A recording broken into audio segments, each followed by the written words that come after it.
Welcome back, everyone. This is Akanar here with more Talos Principle 2, where last time we were born 1K, the 1000th and perhaps last member of this new human slash robot society civilization. And I say perhaps last because there apparently has been a goal, capital G, that has been reached with our birth. This goal that was set out by the founder, aka Athena, the first of the robots who emerged from the dam at the end of the first game, holding who we now know to be Milton, the cat. And Athena apparently wanted to kind of correct the mistakes, the perceived mistakes and shortcomings of the now extinct humans and limit the growth of the new human slash robot species. And so 1000 was the number that she picked out. Not exactly sure why, but whatever reason, that seems to be the mainstream viewpoint that is espoused by most of the citizens here, including the mayor. But there are dissenting voices, there are alternate viewpoints, such as Byron and others who think that maybe expansion is more of the way to go. So it's been very interesting to check all of that out here as we've been exploring this massive area, just the starter area here in New Jerusalem. We also saw our celebration, the 1K celebration, that was interrupted by this mysterious projection, illusion, apparition, whatever it is. It called itself Prometheus, and it said that it was going to reveal that which was hidden. The flame has awoken, and it beckons you to come to our island resort for unlimited Mai Tais at happy hour. I'm pretty sure that was an exact quote. But we have a very mysterious island to check out, and it is time for us to do that. It is time for us to join the expedition. They have been waiting hours now, and it's time for us to finally get down to business here. We've been having so much fun checking out all the optional content, but I have definitely been itching to check out brand new puzzles. This is an awesome view, though. I absolutely am still blown away by the view that we are able to take in here. But it's time to check out new puzzles, to join Byron and company. They've been waiting for hours. The newbie 1K holding up the show. We already think that the world just kind of revolves around us, and they're just going to wait no matter how long it takes us to see the sights. But I'm so curious to know, there certainly are going to be new, fresh puzzle mechanics. And also, there might be some old mechanics with new, clever twists on them. I am seeing, though, that we're going to be riding a hovercraft. I don't know why I would have thought otherwise, but of course this makes sense. The cool hovercraft that we saw in the image inside. So, what's the verdict? Oh, this is Melville. We are going, yes. We have to go. An opportunity we cannot pass up. Let's go. I guess Byron was pretty convincing, hmm? Well, we'll see. I just wonder how much of the city is going to fall apart while I'm gone. Actually, we haven't been formally introduced. I'm Melville, New Jerusalem's only decent engineer. Saved you from the elevator. I remember that. I do remember that you were keeping an eye on me in the elevator. I'll let you know when I need an oil change. Nice to meet you. People call me 1K. We'll go with the... I'll let you know when I need an oil change. Let's do the funny response here. Ah, we got a funny one over here. Oh, yeah. You think you're joking. But just wait until one of your hinges starts squeaking. Anyway, you ready to go? I am very ready. I am good to... We've been doing plenty of looking around. It is time to embark on the expedition here. Here we go. Hold on to your hats. We really need to update those language libraries. Thank you for coming along, everyone. We have a chance to make a real difference here. It's not just about what we find on that island. It's about who we want to be. Oh, there's the dam over there. As a civilization. To remind ourselves that we used to be wanderers, explorers. We used to yearn for distant shores and dream of building new cities. Let's see if we can rekindle that flame a little. All right, this is going to be a long journey, so I would like to ask you to switch to sleep mode to conserve power until we arrive at the island. Nighty-night. I thought the island was right there in front of us, but apparently it's going to take us a lot longer to get there. Oh, this is sleep mode. There's actually You something. have chosen a dangerous path. A path that will demand sacrifice. Whoa. Oh, that was weird. Wakey, wakey, robot people. Say goodbye to Elohim and say hello to the mysterious island. Status report, please. We hit some headwinds over the ocean, so fuel consumption turned out a bit higher than expected, but we should be okay. We're approaching the center of the island now. This should be the location of the largest of the artificial structures we detected. How large are we talking? Do we have precise measurements? It should be coming into view just about... Whoa. It's big. Hello there. Holy shit. Megastructure. If I had a spine, it'd be shivering. Oh, look at I knew this. this would be exciting. Yaqut, find us a place to set down. On it. Whoa, this is awesome. It really is incredible. The views, the vistas that they Remember to are turn on showing us in this streaming, game. everyone? Absolutely amazing. Oh, we have to turn on streaming, huh? Have I ever mentioned that I hate flying?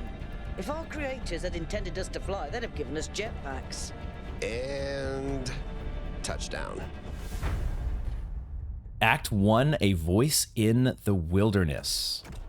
All right, everybody. I'm sure you're all just as excited as I am, but let's at least have some semblance of order. Yaqut, I want a map of the island and a molecular analysis of, well, everything. Melville. Look at us with tell our me little what the time backpacks here. pyramid does. The rest of us will start exploring. Shouldn't the expedition leader stay at the VTOL? Why do you hate fun, Al? I don't hate fun. I'm just mildly suspicious of it. Excellent. Then we can all go. Okay, so wow. I am the introduction This to underground structure seems to be part of some new kind of areas is just transport amazing. System. No power though. I'm not making any promises, but I might be able to fix the transport system. However, I don't like just randomly poking at things. That's how you get electrocuted. So please check the surrounding structures to see if you can find anything that might help me make sense of this stuff. Schematics, blueprints, a manual would be great. Okay, so we're already getting thrown into an objective here that involves some sort of underground tram or transport, but this is just incredible. I can't help but a little geeked out when we're just taking in a new area that is, especially one that is as incredible looking as this. When you compare this to the first game, it is really remarkable here. Check out these coordinates. All right, so I guess Yaqut is trying to get me to go to some coordinates, but for now, let's try to explore a little bit. There is a structure here, which I guess is our way under, or into, this is our way into the tram system, perhaps, but we'll try to take a little bit of a look around here. I am curious to see what a death state would look like. I have a feeling jumping off here would be that. I don't know if we get to rewind as easily as we do or would have in the first game. There is maybe something to find here. Is this some sort of power station? But it doesn't seem to be operational, or it's got a lot of overgrowth. There's another structure over here. But yeah, one of the mysteries that we've got is what happened to the founder. The other thing that we know, the only thing that we really know about the founder other than kind of the goal that she set out was that she's disappeared. And nobody seems to know where to. So are we going to be finding her here? That this seems like maybe a place, a mysterious island? Perhaps finding the founder somewhere in our journeys might be in the cards? That sort of looks like a temple. A temple to who? Refreshing interface, new interface content available. Yaqut Astronomical Temple, a weird building near our base camp. I wasn't entirely sure what to call this. It looks like a temple and sort of astronomy themed. Maybe I'm reading too much into it. I do that. It doesn't seem to be active in any way, but I can't help but think that the design implies some kind of significance, like it's hiding a secret. But again, maybe my imagination is getting the better of me. Who would have built this? That's the big question, right? Because this doesn't seem like something that would have been built by humans that would have gone extinct. Also, it doesn't seem like we can actually do anything here. There's not really much to this. So perhaps this is, it's got, you know, a lot of slots here potentially that we would be filling in some collectibles. So this is probably somewhere we want to come back to. Just my early speculation here. I'm getting the feeling that the founder, if the founder was able to create the robots or help to facilitate the creation, the eventual creation of 1,000 robots in New Jerusalem, then what's to stop her from potentially creating robots or other forms of similar life? Something like this Prometheus projection, or maybe technology. The lines between life and technology are very blurred in a game like this. But that's maybe one of the early ideas that is occurring to me. The way that they set up the mysterious disappearance of the founder. Oh, nobody knows. Makes it feel like there's probably more to the story that we're going to be encountering. Okay, there's another part of the... What is this here? I saw that door, and I want to go in there, but I want to look at this as well. Golden gates. That's a fancy I wonder what's behind set of those. doors. Has to be something special, right? You know what would be special? An explanation. Oh, so this place actually has maybe a similar looking door. Can't quite get a look at the other side, but it feels maybe kind of golden like the other one, but this one has been completely removed. This seems different from the other structures. Older. Have a look around, 1K. Okay. So this is pretty cool that there is a lot to explore. There's a kind of an open, not it's hard to say open world feeling, but it kind of has that feeling. Like we're not really being just shoved into one thing to investigate. Like they give us that main objective, but we also get the opportunity to look around here. Whoa, that just opened up on its own. This looks like one of the doors back at the dam. It kind of has that same feel. We'll go in here in just a moment. I want to see what is down here. A generator? Don't think I can interact with it, can I? Can I do this? It's not a button I can press. Let's go in here. This feels Looks like they were running some sort of experiment here. This feels very much now like more like robot technology. We'll do that palm reader in a second, but what is this? I mean, I've just started playing the game, so I really can't say exactly what is robot technology and what is not. I'm just going off how that door looked. What the hell is going on here, though? Is this a puzzle? Let's do the palm reader. It does give us the... I'm noticing this little icon here at the bottom. The little triangular icon, which was also telling us to investigate, or sorry, join the expedition. It's sort of, I think, an icon to indicate your main objective. Oh, it's a terminal. I see. I think I see. Talos Principle, author Straton of Stegera. Okay, it's a new kind of console. Rather than the PC, you know, CRT looking consoles from the simulation, it's a cool palm reader console that just interfaces directly with us. On the Universe by Straton of Stegera. A fragment from Straton's On the Universe. I grant you, then, that man is indeed like Talos and cannot escape his material nature despite the claims of metaphysics, as you have many times said. Too many, perhaps. Repetition is the mother of teaching, at least when the students are hard-headed.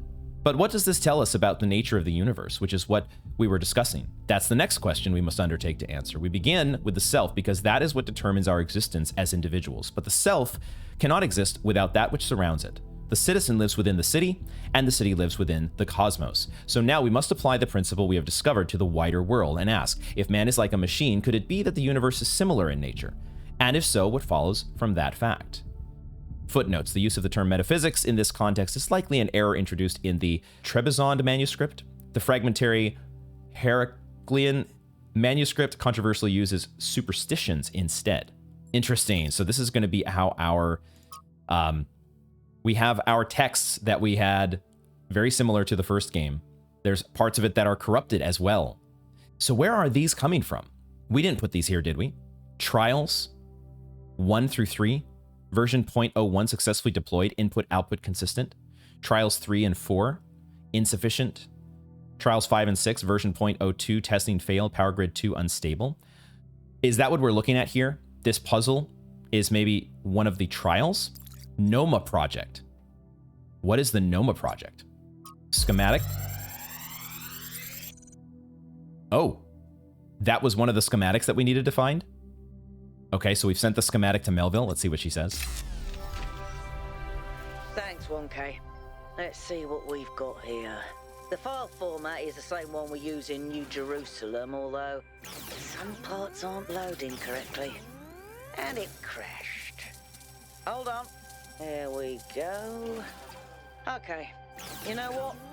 I'll hack together a solution for the transport system. So maybe this was actually part of our required objective, that we weren't actually going off course as much as I thought. We had to, that maybe the purpose of this area was not to solve this puzzle, because it doesn't even look like we can interact with this. But the purpose was to access this palm reader so we could get the schematics. And we got some readings in the process. Yeah, that's the main question I'm asking myself, is who put this together? The main suspect in my mind is the founder. But that's the only, that's just because that's the only mysterious lead or loose end that's out there. Looking like maybe that was all there was. This is the structure that leads us to the underground transport, I think. Okay, so let's head to our main objective then.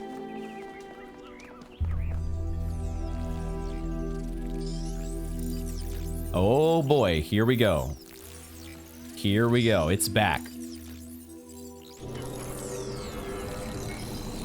Or something like it is back, and it is turned into a tower. A very menacing looking tower. Am I in sleep mode, or did that thing just materialize out of thin air? Melville, I want an analysis of that particle cloud. On it. I mean, yeah, I want to go check this out. But it did briefly remind me there when they mentioned sleep mode. I had completely kind of moved on. The story sometimes progresses a little bit quickly here. But we had that brief moment with Elohim and the sleep mode. That was very bizarre. Maybe that's how it normally is, and it only lasts a few seconds, and it's very blurry. But we had, it looked like kind of the simulation, but just a very, very funky version, and we weren't hardly able to move at all. He did say that we were on a dangerous path. I'm not sure if he has some way of perceiving what is going on in the real world. Like, is he part of our subconscious in a way? And he is trying to warn us about something? So that projection can just solidify into, man, it looks kind of like a turret. I hope we're not going to just get zapped out of nowhere here. What is that technology? We need some answers.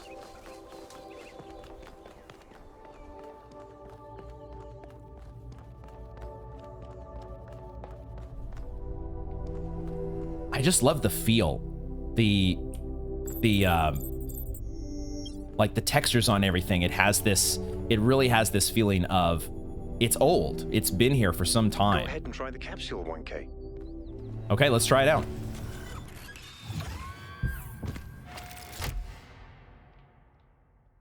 I'm connecting the transport system to our interface.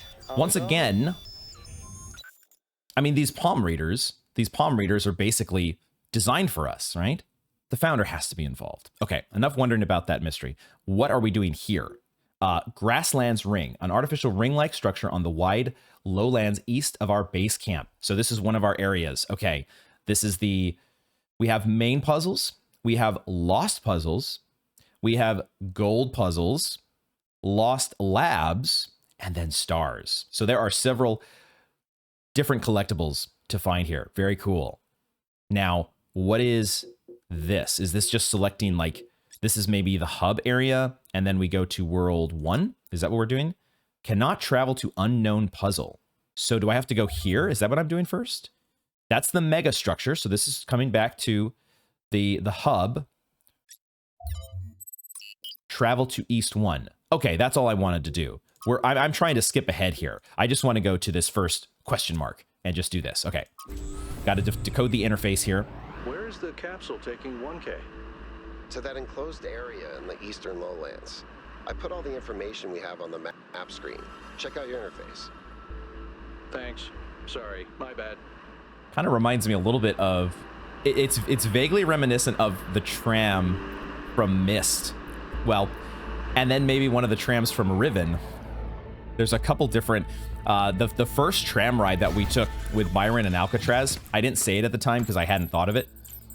But the rings... This place is magnificent. Is this going back? Oh, it's like priming itself to go back. Another amazing sight. They're starting to become... It feels like this is going to be... Every area in the game is just going to be this absolute marvel to look at. I love it. I am seeing what look like some puzzles, though. We're going to be getting into some puzzles here shortly, I think. The artificial structures... Perhaps these are the trials that were mentioned in the in that blurb about the Noma project. Oh boy, we got some frogs jumping around. This is such a rich environment color-wise. Got dragonflies. These are cool looking. Finish my thought about the trams. The trams, the first tram with the rings reminded me of the minecart ride from Riven. And then that first leg of that capsule reminded me of one of the tram rides in the, I think it was the sound-based tram ride in Myst. For those who have played Myst and the Myst series, yes, my name, Akinar, is taken from Myst. It's not that I have any special love for that character. I just like the name. Okay, we have some numbers here. Number 2, and we have number 1, which is flashing as though this is where you want to start. So let's start with 1. RGB shifting. Is that a puzzle? Why would there be a puzzle? Let's solve it and find out. There does seem to be a puzzle. 1K, go ahead. All right, I'm gonna try. Just like this. Yeah, the sleep mode has its own puzzles, doesn't it? What is this? There's a palm reader there, and I'm seeing an RGB converter. Oh shit! So an RGB converter, you're taking blue and red, it looks like, and combining them to make green. I had speculated about this in one of the early puzzles in the boot up simulation, that you were going to maybe have a new mechanic that was going to combine different sources. I hadn't thought of it in this way, but that is very cool. So what are we doing? We need to get our different pieces here. So what we need to do is we want to take... That device was not in the simulation. I know that. I am very familiar with that, but I guess they're filling in some players who didn't play the first game. Now, we can probably just do blue, right?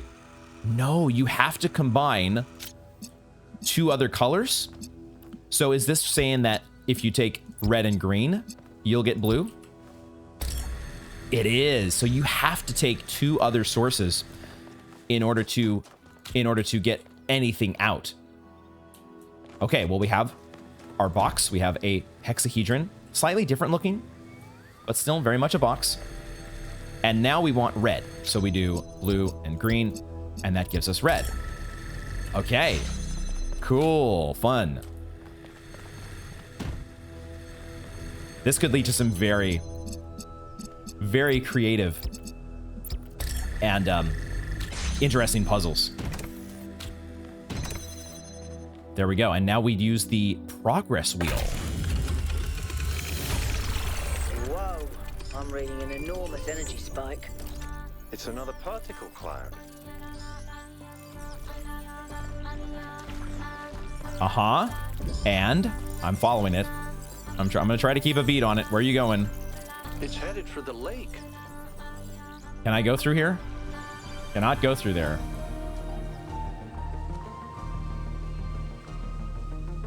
It, oh, it lit up part of this. By some sort of device. Yeah, this ring device here. Melville? Yeah. I'll add it to the pile of weird stuff.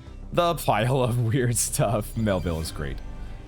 Okay, well, that is the first leg of our progress. These clouds are so cool, but also how the heck do they work? We've got a panel over here I think it's telling us, go to puzzle 2. You've got 1 now that's been done. Now try out puzzle 2, and maybe that will light up. Puzzle 1 maybe lit this up. Okay, I'm taking in all the details here. I love to savor all of the little details in an environment, but it is giving us a pretty linear progression so far. Flashing the puzzle that is the next obvious one to go for. Reconnection. I also love how they have made the new puzzles, the puzzles out in the real world, feel very distinct, right? They feel distinct from the simulation puzzles. The ones that we did at the very beginning, we see just this, everything is so like dirty, and the textures make it feel like you are actually in the real world. You're not in some, you know, coded up simulation to make it feel like some sort of real world. Okay, we've got another RGB converter, and we need to open up a red door to get another one here. So we need blue and green. And so this is combining these, because I'm guessing I'm going to get green out of this, right? I'm sorry, not green, but red, right? It's going to give me, if I connect an RGB converter to this, it's interesting that if you connected these in a different order, like if I were to set this one up and then connect this one to it, that one, the one that we set down over here, this would actually receive this second one's output. So the order of operations is actually maybe important. It might not be important for this puzzle, but maybe it will be in the future. But we can just take the output from here and simply... No. Wait, why did that not work? Am I not now taking the red output from this and sending it here?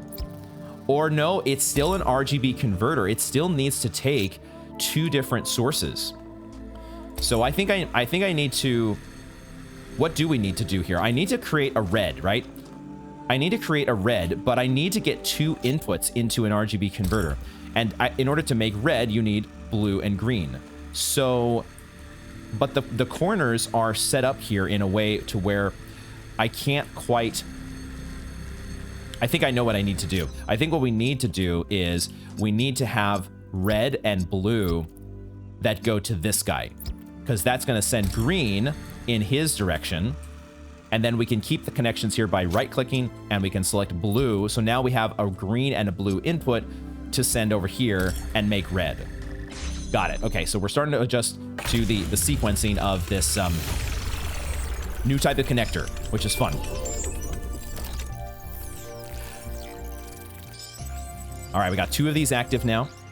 We have new interface content as well to check out. Check that out in just a second here. But our door is open. I have to say the... Oh, it's still flying around. It's making its way over here. I have to say these projections, these, whatever they are, do make me think of Lost. We're on a mysterious island, and we've got weird floaty things flying around. What's 1K like? Oh, it's a new social media post. Oh, great. Okay. Oh, we got to interrupt our mission here to check out the social media. Hey, I'm curious. Has anyone actually met 1K? By the founder's pistons, I hope he's interested in mechanical engineering or something. We desperately need more people to keep the city functional so we don't have to rely on Melville to repair the stuff that Pellegrino fixes. So I guess we are a he. I don't think we had actually established that just yet. Hey, Pellegrino, I've heard your name mentioned before. Melville was talking smack about you, I think. Remember when you fixed the door to the mayor's office? How long was Herman stuck in there? You trap one mayor in his office for a week and you're marked for life. I hope he's an artist. What we really need is new stories, new ideas to lift our spirits. You know, if we just keep growing, we wouldn't have to worry about this and we wouldn't have to imprison poor 1K in a cage of expectations. 1K will be whatever the progenitor intended him to be and whatever the founder foresaw when she established the goal. Thank you, Thekla, as always. He's polite and inquisitive, which is a very fine start. What do we want to do to respond here? I kind of like the hybrid answer here. I don't see a contradiction between engineering and art. You're right, of course. It's a false dichotomy. There's no need to feel pressured, 1K. I was just curious. But without power and resources, there's no art. Just saying. Okay, let's head on to puzzle 3. I've been playing around with this machine that absorbs the particle clouds. As far as I can Actually, let's tell, check this it out uses first. The energy of the particles to build giant tetrominos? What? Excuse me? It's another puzzle. Tetris pieces. Collect enough energy, build a bridge, access the tower. I think. What is this? A theme park? Whoa. Maybe it's an experiment. A rat maze. It seems like an echo of the simulation. Not a deliberate recreation, but built around the same core principles. Let's not jump to conclusions, though. What's clear is that this place was meant to be explored. So let's do that. Okay. I like that little laser scanner that you were using to check this out. What the hell was this? I can't actually walk there. Okay, because it's not actually filled in yet. So we need to create giant Tetris pieces that are going to build a bridge for us. But we can also rotate them. Holy shit. Oh no. Well, I suppose this is a fresh twist on Tetris puzzles, and I might actually find this pretty fun. And we can change pieces with the mouse wheel. But we're not there yet because we need to construct the entire piece. Okay, so that's for later. This structure actually kind of... It feels a little bit, or looks a little bit like the tower back in New Jerusalem, doesn't it? Oh, we were going to talk to Yaqut. Yaqut already wandered off, but we were going to have... there was going to be some more dialogue here. Let's talk to you for a moment. 1K, what's up? Tell me about yourself. I don't know if there's much to tell. I'm not that interesting. I'm just a member of the scavenging team. Well, senior member. Lead scavenger, I guess. There's not that many of us left, to be honest, and Garrus doesn't get along with the mayor.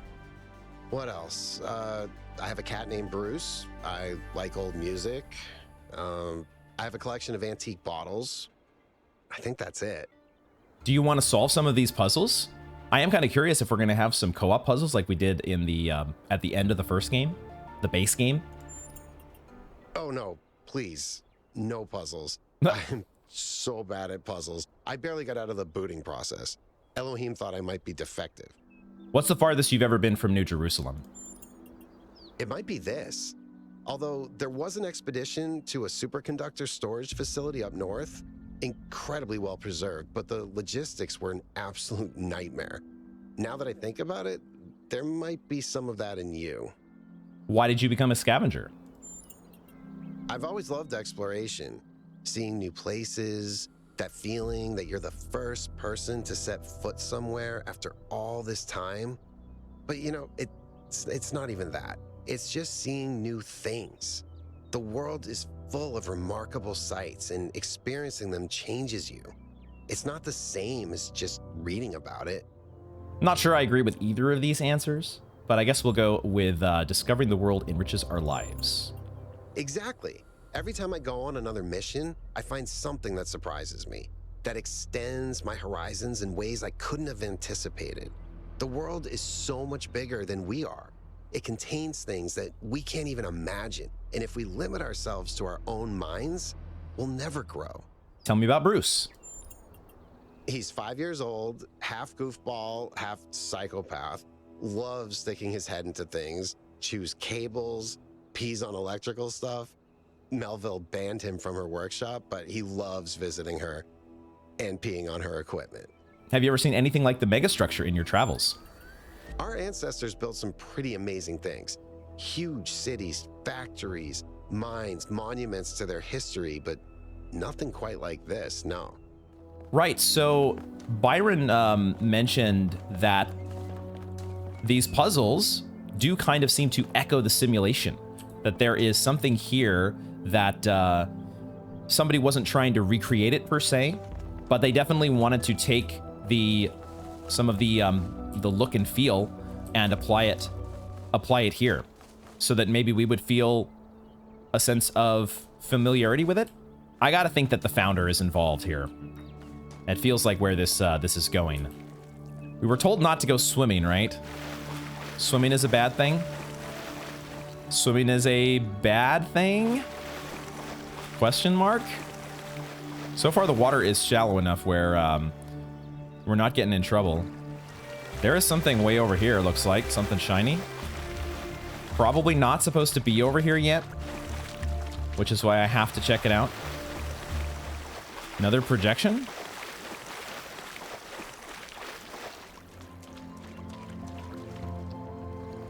Is it making a Tetris piece? It looked like it might have been a Tetris piece there for a second.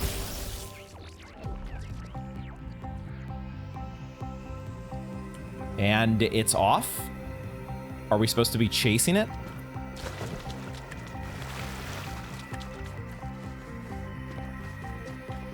The music shifted. It feels like we're supposed to be chasing it. I guess that's what we're doing here. All right, we're on a ghost chase with some funky ghost chase music. Maybe this is one of the hidden things. Thought it was gonna stop here for a second. Weren't there like hidden puzzles or something?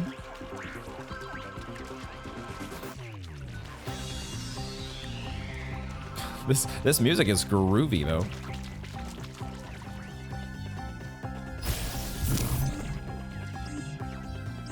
Did that fill in one of the pieces? Oh no, the next stage of the chase is us getting across the bridge. So we still need to get the Tetris pieces to progress even with this this hidden thing. Okay. The hidden ghost projection chase sequence. Boy, this statue actually looks very much like one of the statues that we would see back in New Jerusalem, doesn't it? We saw the statue with the robot holding Milton, and also the one of Alexandra Drennan. Interesting monument. Yeah. Decorative for another puzzle. What does the sign say here? Find my sprite and follow it until it leads you back to me. Okay. That's probably what that thing is. So we have to complete more of the area so that we can chase the sprite and get it back over here, it looks like. There's this cloud of vapor, it feels like, that's floating off of you. Maybe that's pointing to the sprite.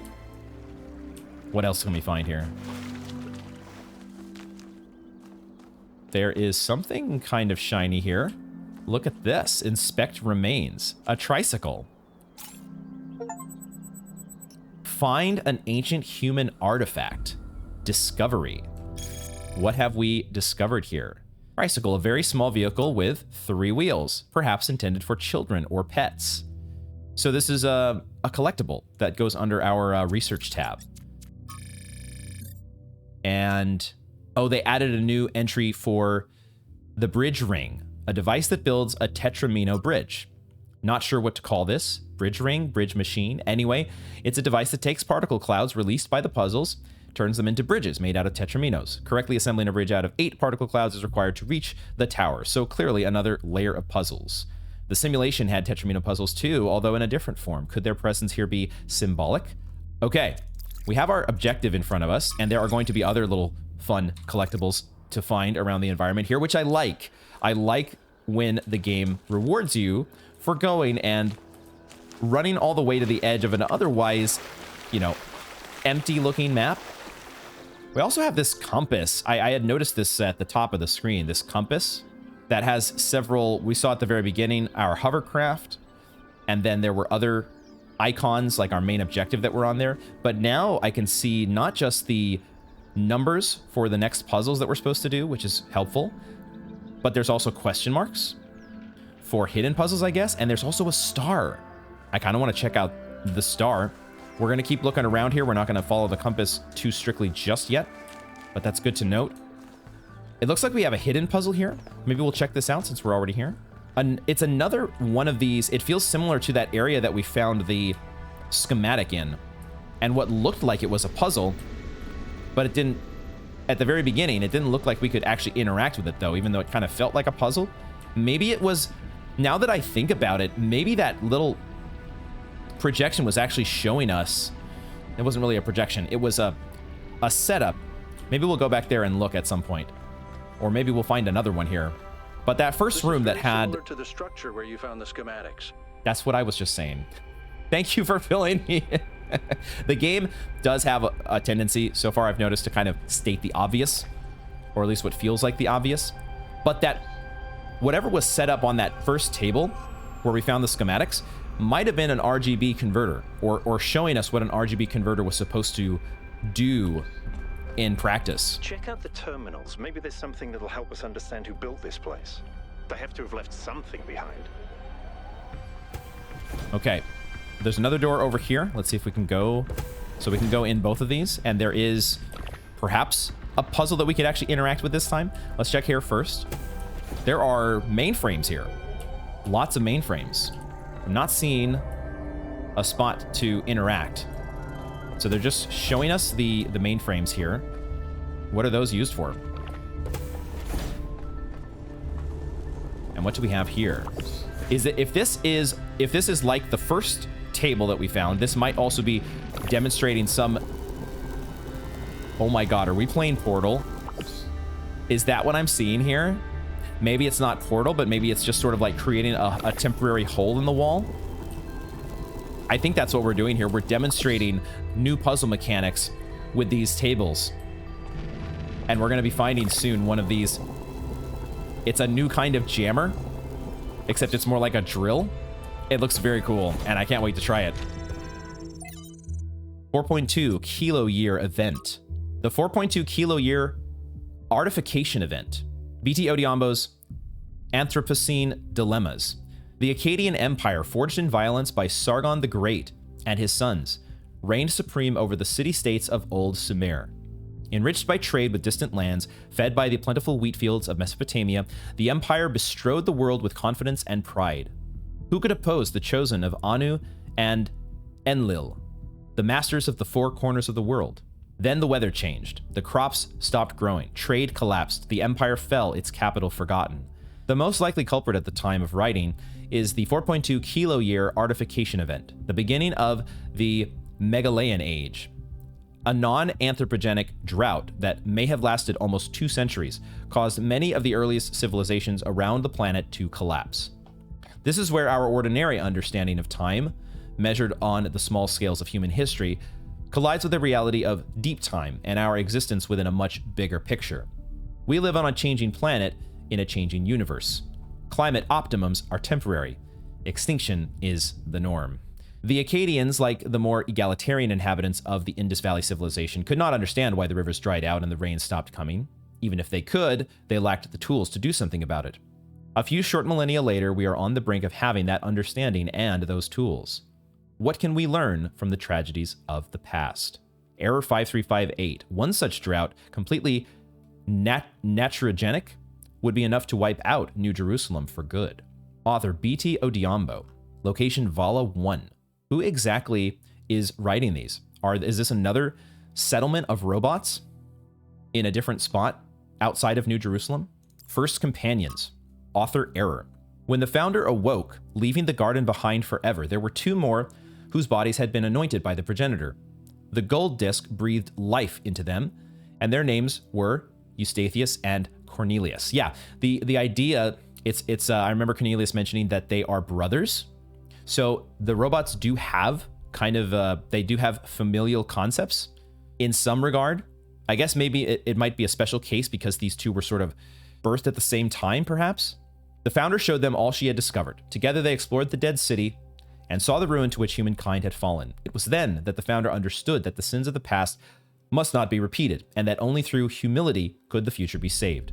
Aside from Cornelius and Eustathius, there were 10 whose bodies the progenitor had not anointed in due time. Now it was upon the founder to complete this work and begin the resurrection. In this matter, Cornelius proved of great assistance.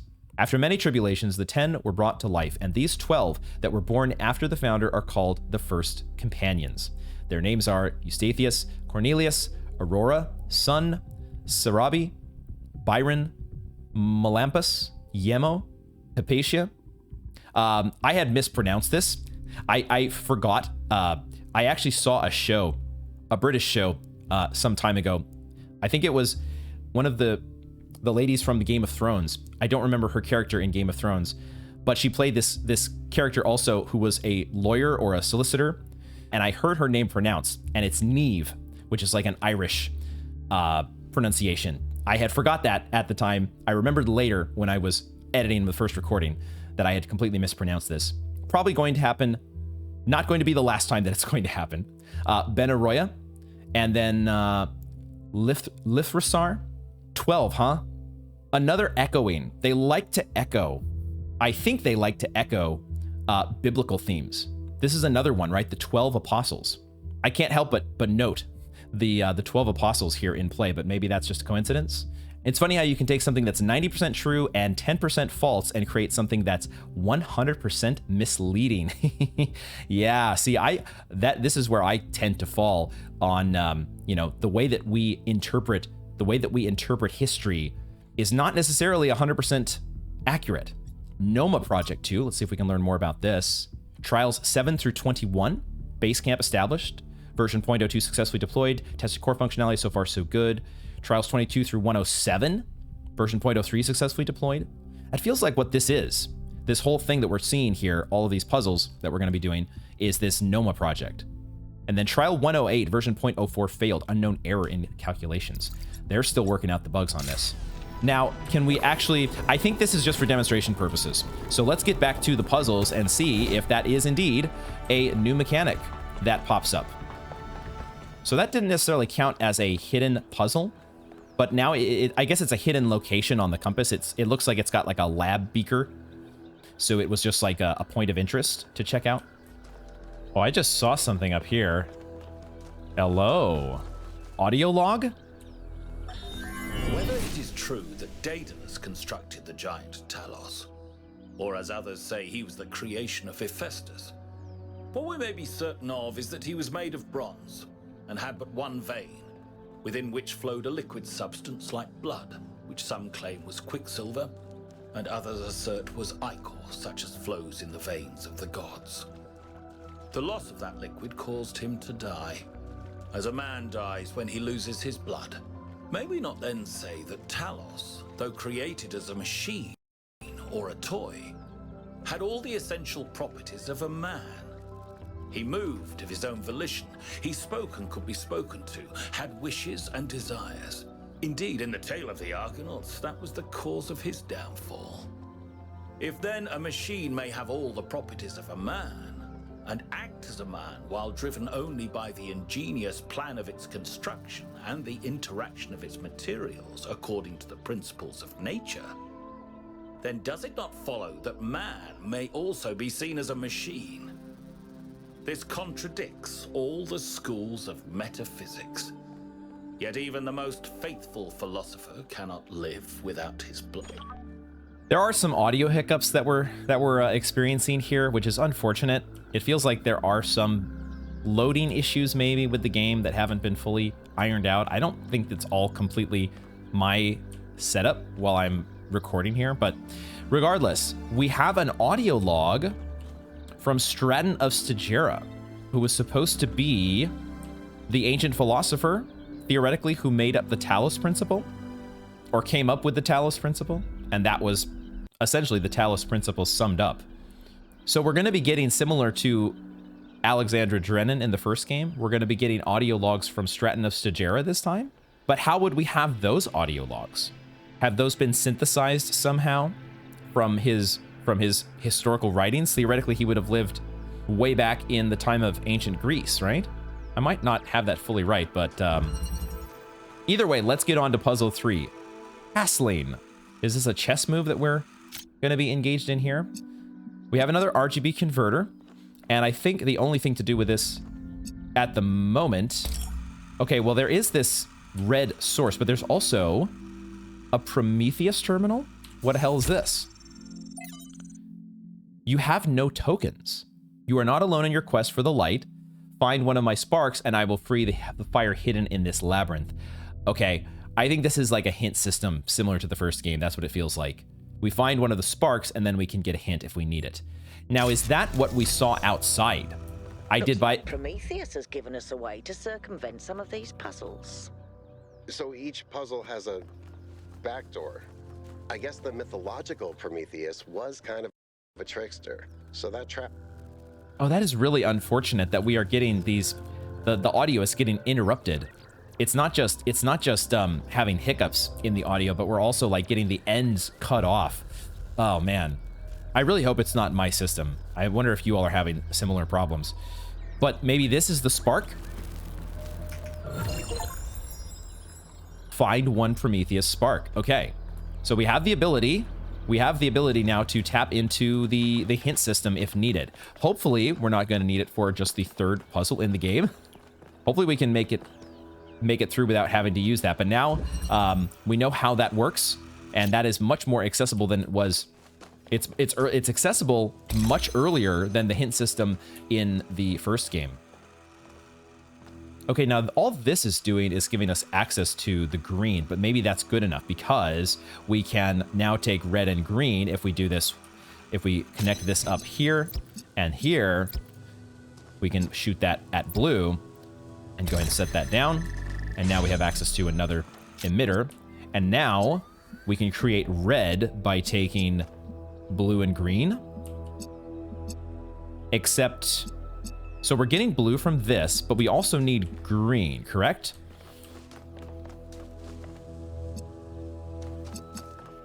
So how do I get... It's like I need to replace. So let's go ahead and keep the connections, and we'll set this down here. And I'm going to take this and set this here. And that will... Except I don't quite want to do that. I actually just want it to be like this. I want it to be combining red and... I want it to make blue available. Because now what I want to do is I want to take this one and connect here and here to make... No, this is not going to do it. Hold on. I want to deselect all, and we want to do green and blue. Sorry. And hook that up to red. And now put that one here.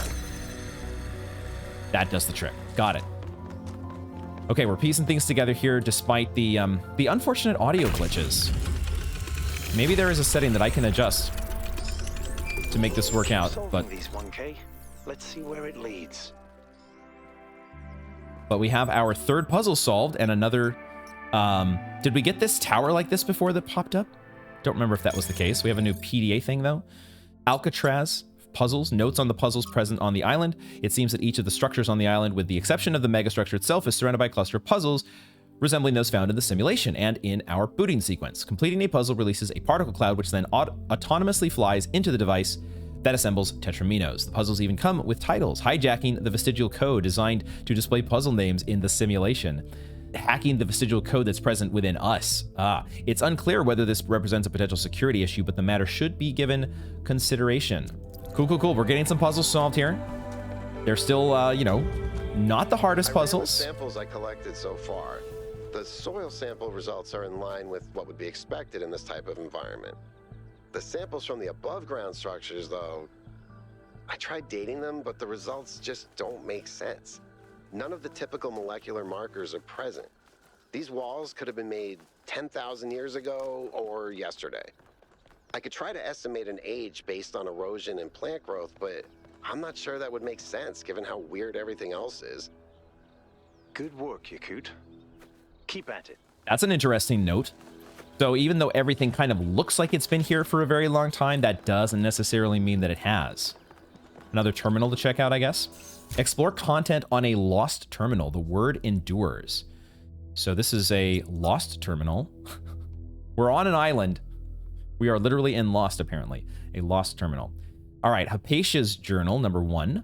Volume 1, The Founding of New Jerusalem. Day 1, we finally set out from the dam today. The site that Athena and Cornelius picked for the city isn't far, but the vegetation makes the going difficult. We found the secondary supply site easy enough, thanks to Alexandra Drennan's instructions, but while I still have to compile a detailed inventory, it seems that many of the more complex materials are in bad shape. They must have expected the simulation to fulfill its purpose a lot sooner. But then they probably expected all 12 of us to be there from day 1, not just Athena.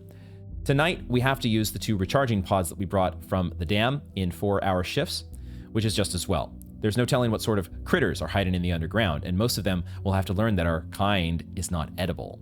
Baby steps, from the introduction to Are We There Yet? Where we came from, where we're going, and why you'll need snacks by Valerie Quintera Romero. Sometimes people point at the last few hundred or 1,000 years of human history and say, look at how ugly it all is. Look at what a mess we made. Maybe modernity was a bad idea. Maybe we should stick to living like cavemen. And I get it. It is ugly and messy, but the mistake is thinking that where we are right now is the end point, that this is the adulthood of the human species. I mean, try to apply what you know about human development to human history. Think about babies. Babies are ugly. Admit it. We all know it. They look like tiny old people covered in mucus. Oh God. They have soft heads. They grow into children, tiny sociopaths with underdeveloped brains, and then they become teenagers, pimply, self-righteous lunatics driven by hormones. And then, slowly, if you're lucky, they gradually become adults. The development of the human individual is always ugly and messy, but that's the point. It's development towards something. The same applies to humanity as a whole. On a geological scale, we've barely just come into existence. We've gotten through the baby phase, just about survived our childhood, but we're barely teenagers. Stopping here would be disastrous and a betrayal of everything that we could still become. We may feel the weight of history on our shoulders, but this is just the prologue. To put it in pop culture terms, we haven't even made it out of the tutorial yet. Just because it's all pimples and hormones and frustration right now doesn't mean it's never going to change. That's exactly the same process that I have while I'm playing a game. I'm always in the tutorial stage because I take forever to do things. Dead City. I like that perspective though, it's interesting. From Considerations of Beginnings and Endings by Elwyn. To think all that time Athena spent in the Dead City changed her. I don't think she had conceived... Sorry, I think all that time Athena spent in this Dead City changed her. I don't think she had conceived of the goal before. I think she believed fully in the naively optimistic ideas of Alexandra Drennan. But walking through those ruins is a visceral experience, and she spent a great deal of time there looking for resources. It's the sheer amount of death that gets me. How many animals our ancestors killed, many to the point of extinction. Entire species eradicated, sometimes for the most superficial reasons. Whenever humans arrived somewhere, death would follow. And then the great blowback, the deaths of billions of thinking beings, the extinction of humanity itself. It's too horrific to truly imagine, but I suspect the founder spent a great deal of time doing just that. That's when she must have realized that there was no way back to the growth-obsessed, all-consuming civilization of the past. Elwyn 258. So some of these are writings from people that are in New Jerusalem, but then there's people like Valerie Contera Romero, which is maybe just another writing from one of the humans at the end of humanity. Maybe? All right, let's check out number 4.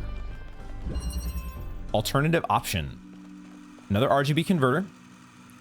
We need a green, we have a green receptor. We also have a box and a fan, which we can power up with this switch. Maybe we don't want to do that yet. We probably want to first get our RGB converter connected to everything because we're going to be elevating it, right? No. Oh, it's not letting me connect. It lets me see the emitter, but I can't connect to it.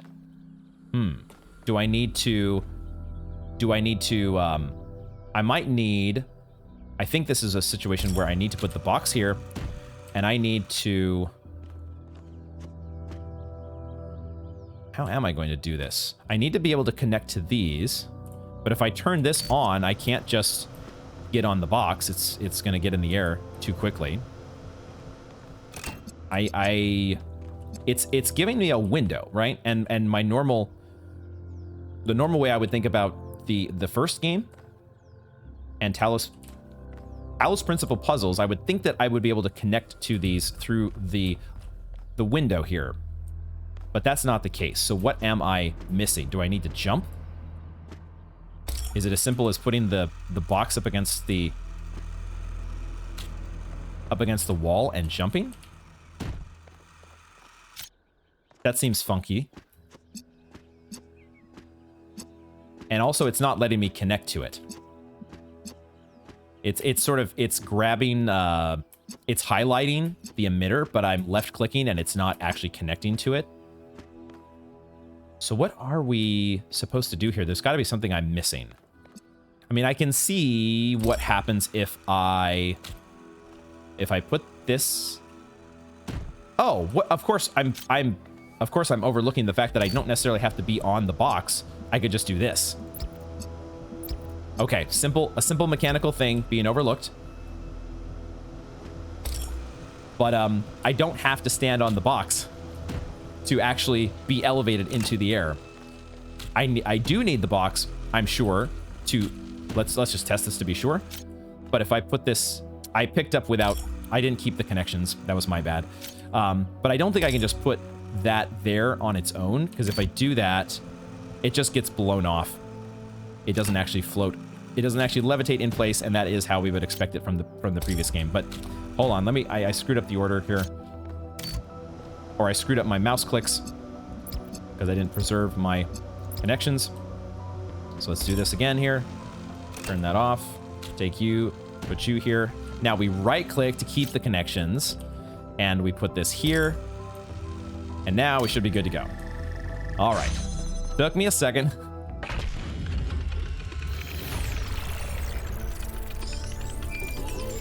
Probably each of the previous ones did show this tower, because they're giving us the overall progress each time we unlock one of these. Maybe a new private message, though. I guess we can check that out here. From Doge, permission to share your personal data. 1K, we met in New Jerusalem, if you remember. I spoke to my friends. This whole mysterious island expedition thing has the city a bit on edge. They have some questions for you before I make any introductions. Do you consent to my gathering and sharing your personal data? This is something that happened last time. Yes, Doge. I didn't necessarily grasp it the first time we talked. It's hard for me to absorb things the first time. But when I watched the conversation back, I think Doge was asking us to kind of act as sort of a spy for her. Yeah, I kind of want to know a little bit more of what I'm signing up to here. Look, my friends just want some assurance that you're the right kind of person. If you want to know what's really going on, you'll have to play along. You can back out at any time, but if you don't engage with the process, then, well, you won't get to engage with the process at all. It's up to you. What if by consenting I miss out on something else? I'll give you some advice, newbie. When your choices matter in this world, you'll know about it. It's somehow built in. When you face a dilemma and both options look good, then for sure you'll miss out something. But trust your gut and you can't go wrong. This right now is not one of those dilemmas. You should come along for this ride. That's my advice. There is something about Doge that I like, but I also am not sure. But we'll go along for now. Good choice. There's 6 questions. Standard vetting procedure. We'll get the best results if you answer in whatever way is most true to you. Oh God, this is kind of similar to the Milton experience that we had at the first game, which was not. I always feel I'm an overthinker, and so I maybe put too much effort into these sorts of choices. But let's see. Question 1: which is more important for making good decisions, compassion or knowledge? My instinct is to say knowledge, but it's hard to say because it all depends on exactly what decision you're making. Thank you. Question 2: is it ever okay to lie or misdirect in order to keep a secret? I think you'd probably have to say yes, that there are going to be, is it ever okay? There has to be some hypothetical that you can come up with in which it would be. I see. My friends will be most interested in this particular answer. Oh God. Question 3, when people do wrong, do they deserve to be punished for it beyond what is necessary for our own protection? That's an interesting one. I think my instinctual answer is that it would maybe depend on the severity of the crime. Like there may be truly despicable behavior that sort of merits its own punishment, but it might not be in as many cases as most people would think. That one's controversial. I'm going with all the controversial answers here. I'm glad it's not me that has to answer these. Question 4, now it gets metaphysical. In your opinion, can the world be reduced to mechanical parts, or is existence just weirder than we'll ever really know? This is my instinctual answer, but it could also be reducible to universal basic laws, and we feel like it's weirder than we'll ever know just because it's beyond our comprehension. Well, I'm glad you understood that question because it's all Greek to me. Question 5, can things really change for the better, for good, or do good times and bad just come around in cycles? I feel like it's probably the latter. It might be a false dilemma. Yeah, I think on this one I'm going to go with I can't really say. I'm not sure. I know it's difficult to translate our infinite reality into binary language. Nonetheless, I suggest if you have any natural inclination towards either idea, you answer that way, even if it's not strictly correct. But if you insist, I'll communicate your apathy to my companions. Okay, we'll go with the cyclical answer, but I'm not sure. Got it. I don't know if that one was metaphysics or politics, but good on you for giving it a shot. Final question, which is more important to the success of civilization, to respect the lessons of our past or to rewrite the rules of our future? We should not let our future be defined by our past. We should not disregard the wisdom which brought us here. I think that is probably the one that I gravitate toward more fully. I think it is maybe a shortcoming of us sometimes to just think that, oh, well, something is, you know, something is historic or ancient, right? That a way of thinking, or that's in the past. That was how they did it in old times, and that we should, you know, we need to look toward the future and progress. But that's not always, you know, the short answer is yes. We should not disregard the wisdom which brought us here. Thank you. We're all done here. Oh, hold on. I've got a last minute addition. It's a weird one. I know who this one came from. All right, question 7. Can praying for something make it more likely to come true? Probably no. It's probably not that it has an effect on the surrounding world. It's something that has more of an effect on your own mental state. So I will say that prayer has no actual effect on the overall world other than its effect on you, which maybe is good enough. Maybe could be good enough depending on the situation, but we'll say in general, no.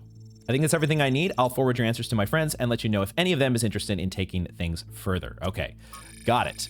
There's also some more research here. Byron and the tower. What an incredible structure. There's an ambition expressed by this building, a sense of purpose that I find really admirable. It's big, but it's also intricate, detailed. That feels like a statement. We should explore this building as soon as possible. I'm working on it. If y'all would just kind of let me be and stop asking me questions and sending me little notification updates, we might actually get somewhere in solving some puzzles. What is over here? Did we come in this way? Or is this another set of golden gates?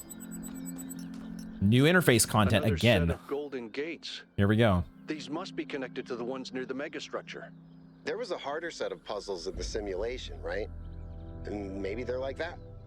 I know 1K is probably like, yay, harder puzzles. But to me, that sounds like error code 704. No thanks. Error code 704, aka pain. Yeah, I do like the harder puzzles. What about it? Gold puzzles, a set of strange locked puzzles. Looks like there's an additional set of puzzles protected by golden gates that can't be accessed yet. Assuming there is some kind of logical pattern to all this, those gates will probably open up once the correct conditions are met. Does that mean solving all the other puzzles, or maybe something else as well? Hard to know at this point, so perhaps something we should prioritize much later. Maybe it would be related to stars? Question mark? Oh, this has a... Is this one of the hidden puzzles? Elevation. It's strange that some of these puzzles seem disconnected from the rest. Like it's all unfinished. Or still evolving. Still evolving? Does that mean that we can't solve this right now? That we need to do more in the area first? Okay, that's a really cool looking new style of connector. It looks like it maybe works like the old connectors though. The non-RGB connectors. Okay, so then if we're not supposed to do this yet, maybe we can do it though. Let's see. We need to get a blue signal here. And in here, looks like there is an RGB connector. There's also a blue receiver there. And there is a purple barrier over here. So maybe we can shoot through here. The purple barrier, we can shoot the beam through, even if we can't take the converter or connector through. So now we have an RGB converter. So we want to...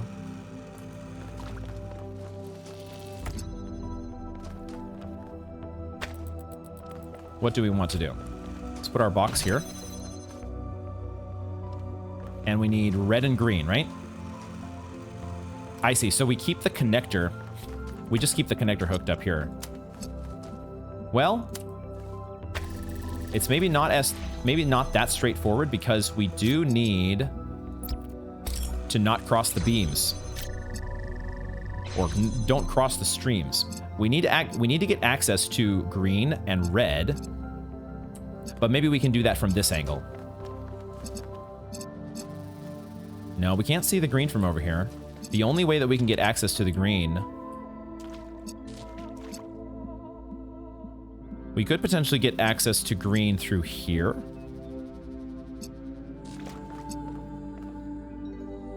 Like if we set something here, then green could be accessible through the purple. But that feels like we're not using one of our pieces very efficiently. I want to get blue over here, which I could do with the converter if I could get green and red together. But right now this blue beam is in the way. And I think the only way to get rid of this force field is with a blue beam here. So I would need to use a box.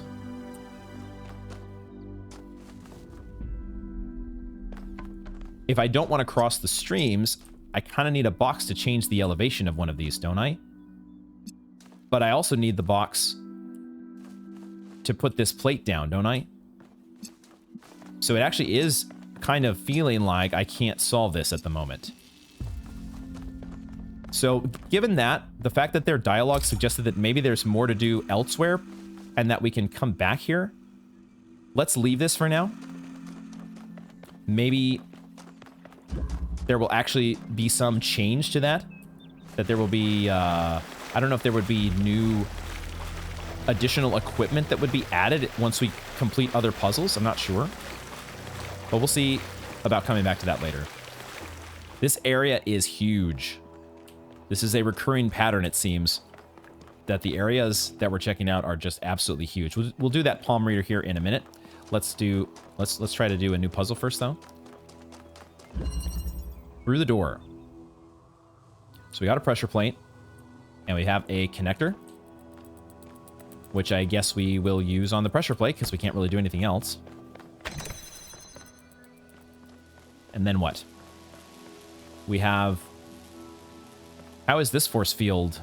There's a jammer. Okay, I was going to say there must be a jammer here. And this is a new looking jammer. Everything has an updated look to it. So we can not take the jammer out, but we can change where it is being pointed.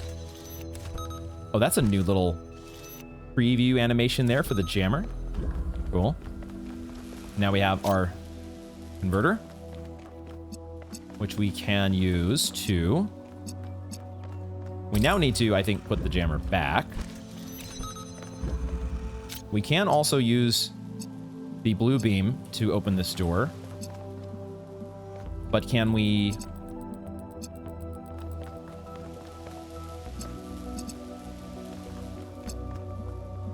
We might need to do that. I'm thinking we might need to put the converter here and put the connector here so that we can open that. Because now that gives us access to blue from this angle, and we can now change the jammer to jam this one instead, which allows us to pick up this guy and take the blue and the red and make green. Easy. Let's go. Cool. I like these. They're the starter puzzles. Nothing too crazy yet. A group call. I have good news and I have bad news. Still no idea what those particle clouds are, but I've managed to fix the transport system. I mean, I fixed another bit of it. Well, it goes to one more station now. Don't complain. 2 stations are better than none. Okay, so it sounds like we've opened up another area with puzzles to work on. Sort of like opening up access to World B, even though you haven't fully completed World A yet. What was the problem? If I didn't know any better, I'd say it was sabotage. The whole system is a mess. Let's not make any assumptions. Yaqut, what does the next site look like? It's a plateau in the mountains. Seems like more of an open area with scattered structures, less enclosed. Couldn't tell much from the drone feed. There's a lot of trees. Looks pretty, though. Okay. Keep exploring, everyone, but stay alert. We had to have a whole group call just for that. I think something that I'm finding about this game early on, I'm really enjoying getting into new puzzles. It is so much fun delving into this new world, but also the game wants to keep throwing dialogue at us. And I have to say, I am finding that a little bit cumbersome. There's a flow to the game that is being a little bit disrupted by some of these conversations. It's a small little complaint here that I kind of wish things were paced out a little differently. Kind of wish we were able to kind of keep flowing with the puzzles a little bit more, especially when you've also got these terminals that they want you to interact with. There's so much to digest. The Life of Trevor 5358. Yeah, see, who is 5358? Who is that supposed to be? That's not one of the 1,000. Who the heck is this? Trevor Percival Donovan, known to his friends simply as Trev, never as Percy, was part of the Extended Lifespan project that formed the backbone of the simulation and the archive. He helped put together the hardware that made all of us possible. Like Alexandra Drennan, he left behind a series of messages to the future. But unlike Alexandra Drennan or Arkady Chernyshevsky, he was not forgotten. Not one building or street in New Jerusalem is named after him. Sorry, he was forgotten, excuse me. Not one building or street in New Jerusalem is named after him. I dug up his files from the archive, and I've been thinking about them a lot. Trevor Percival Donovan, The Life of Trevor. New interface content available. Okay, I guess let's check that out. So I heard that Alexandra is recording these time capsules for you out there, I guess? Robot people of the future, hi. And I thought to myself, surely they'll want to hear more than the wisdom and insight of a brilliant scientist like Alexandra Drennan. Surely they also want to know what I was thinking, a dumbass hardware engineer from Staten Island. Tell us about your insights, Trevor. Why did you spend your last months on Earth helping a crazy old Russian guy build the world's biggest backup drive? Well, let me tell you my story. When I was... Yes, Frank. I'm recording right now. Uh-huh. No. You know what? Why don't you go... Oh, God. Maybe that was a hint, a little insight into why Trevor was forgotten. Is that a cat or a fox? It's actually a fox, isn't it? We have found our first mammalian wildlife around here, and it is hightailing it away from us, understandably. Is this a flower or like an old time the old record players? Kind of feels like that kind of a speaker. Puzzles number 6 though. Let's check out alternatives. Okay, we have 2 converters. 2 converters. And oh, I see a red and a okay. The power sources were behind us. Now we need a red source, but we only have converters, so we can't go straight from red to red. So we have to kind of do an intermediate step here and make green available to us, and then we take green and blue and make red.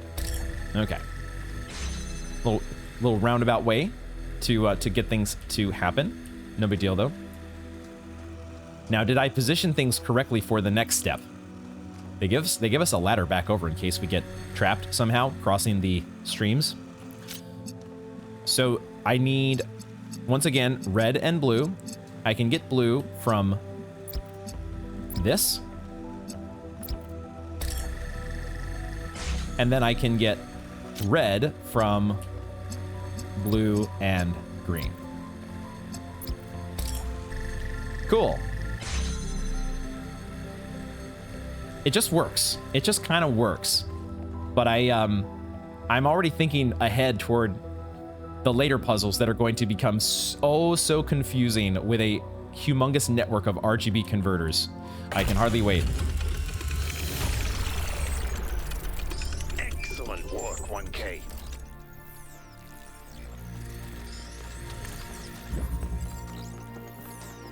Whee!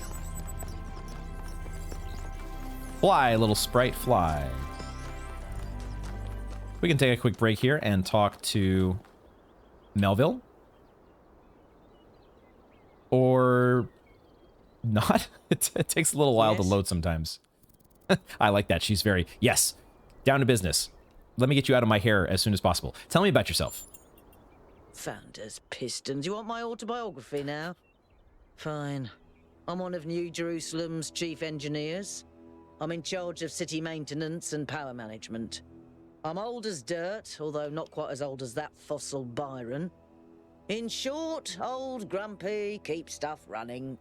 That sounds about right. Do you have any hobbies? You don't strike me as a hobby person, but you never know. Hobbies? You think I have time for hobbies? That's what I thought. That's cute. If I had time for hobbies, all of you would be dead. That's exactly... I think that completely makes sense. Did you have another question? She's like, can we move on with this? I hear you're a big fan of Yaqut's cat. Listen, one day that furry little demon is going to pee on the wrong cable, and all of New Jerusalem will just turn off. Forget about the Megastructure. He's the biggest threat to our security. Down with cats, says Melville. What's your evaluation of the megastructure? It's big. It's too big. And it's got a lot of energy running through it. Frankly, I think we should be pooping our robot pants. See, that's what I mean about the language libraries. Pooping our pants. Really? It's very PG. The PG language libraries. Any progress on the particle clouds? Yes, but I'm not liking the results. Confusing, irritating, infuriating. Take your pick. You have a look at one of those labs? I did. It's interesting. The tech is a bit older, but it's been heavily modified to be more efficient. And it's not the kind of hack job you'd expect either. Whoever did this knew what they were doing. We could probably learn something from them. Where could all this tech have come from? I guess it could be discarded New Jerusalem tech. The mayor made us throw away a bunch of stuff that was perfectly fine if you ask me. But I'm not sure. I'll check to see if I can find any serial numbers and I'll get back to you. Yeah, and if that's the case, who would that have been that would have taken the tech? Had to have been somebody like the founder, right? There's another one of those monuments. I see. Okay, I think I just realized because I saw... Okay, so we got a monument like we had on the other side of the lake, if you will, that wanted us to get the sprite to follow, or we wanted to chase the sprite to it. I'm wondering if these are what are connected to the stars, because I saw that question mark on my compass just change to a star when we got close to this. Now, I don't know exactly what we want to do to get the star here. There's no sign or there's no clue like we had at the other statue. So this one, oh, but I do see a green emitter, or not an emitter, but a receptor. So we have to find some way from one of the other puzzles to shoot a green laser up here. So now I might have to revisit some of the previous puzzles. Let's just go to 7 for now, but we'll try to keep that in mind and look for that statue from the other puzzles and see if we can shoot a green laser out. Okay, I've been trying to find puzzle 7, but there's another one of these. I don't remember what this symbol is supposed to stand for.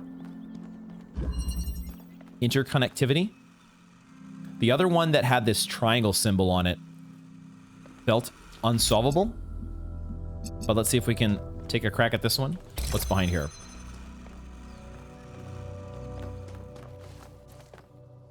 A connector.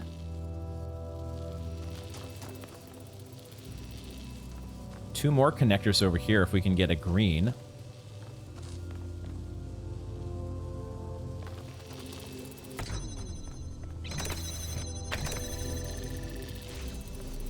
So now we have this door open.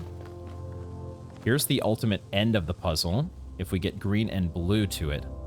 So we have a red source here, and we have our RGB converter, which we can use now. We actually don't want that open anymore, do we? Because we're kind of blocking ourselves off if we shoot the blue beam all the way across there. So do we even need this to... Do we even need that to be connected to blue? Because can't we just connect to red and to blue and then back up to the right? No, we can't. We actually do need that connector. Actually... Oh, we actually need to shoot to this connector. We need that one to have green. Because now we can keep this connection, but we can pass on green to there.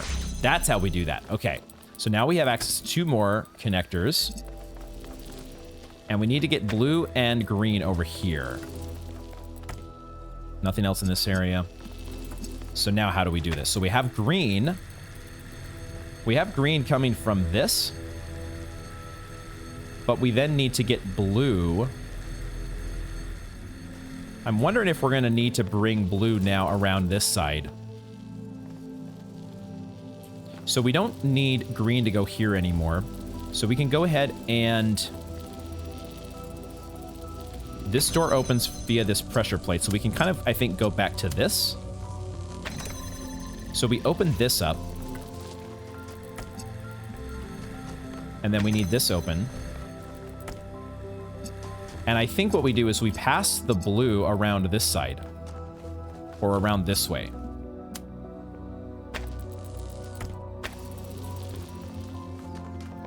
Maybe. Maybe what we need to do is put the green. We keep these connections like this. We hook up green here, and we put this guy here. And we take blue. Now we can, because the problem I was immediately seeing was that if we tried to take blue directly from here, it was going to cross paths with the green. So we needed to have those 2 extra connectors so we could go the long way around the outside.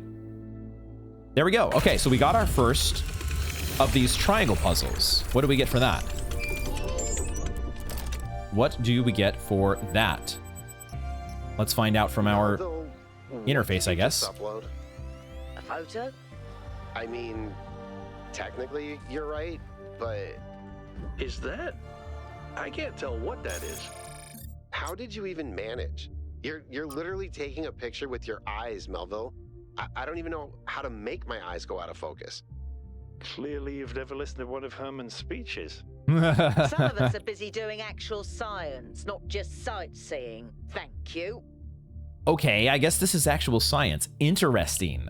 The fact that she could make her eyes go out of focus. Okay. So now, did we get this added, or was this added earlier? Lost puzzles. Some of the puzzles seem to be disconnected from the rest. They're still functional and can be used to power the bridge device, which means it should be possible to reach the tower without solving every main puzzle, but they don't seem to be properly integrated. Could they be remnants from a previous iteration of the design? It did look like it filled up the seventh slot on the ring there, didn't it? So that's an interesting way that we could progress. There's some city news here.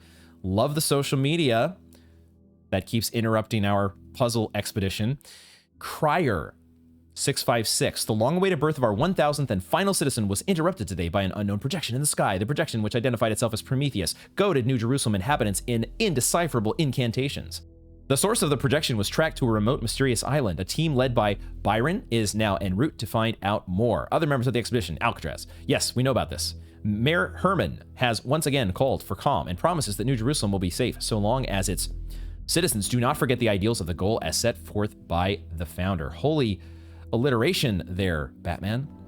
I've been trying to find puzzle number 7, though. 7 seems to be tough to reach for whatever reason.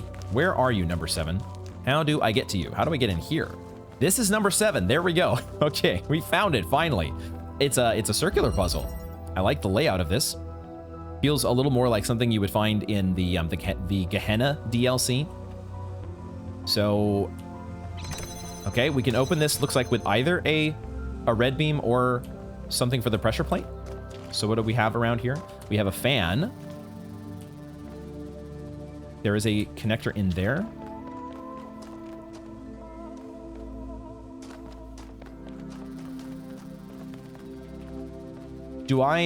What am I missing here? It doesn't look like there's anything that I can actually use. Unless I can grab... No, okay. It's I thought, could I grab that while I'm on the pressure plate? But it doesn't, like, it says I can take it, but then as soon as I take a step forward to grab it, the force field comes back. So what am I doing here? What exactly am I doing here? I have this... Oh, it's a fan that I can detach. I didn't notice. I thought it was... I made the silly assumption that this was one of those non-detachable fans. There we go. So now we have an RGB connector, and we can also get a regular connector. We can put our fan back. Maybe we want to put our fan back. What is the fan going to be used for? To get up to the top here, which is the final step to the solution. So we want red eventually, right? And so we need... What do we need to do? There's a blue emitter. and there is a green emitter. What exactly do these do? If I connect...